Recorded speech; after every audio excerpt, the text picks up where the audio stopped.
hailstorm currently.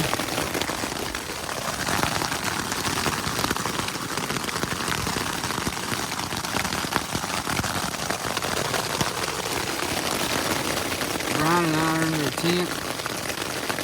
The other boys are under a pine tree. They wouldn't get in.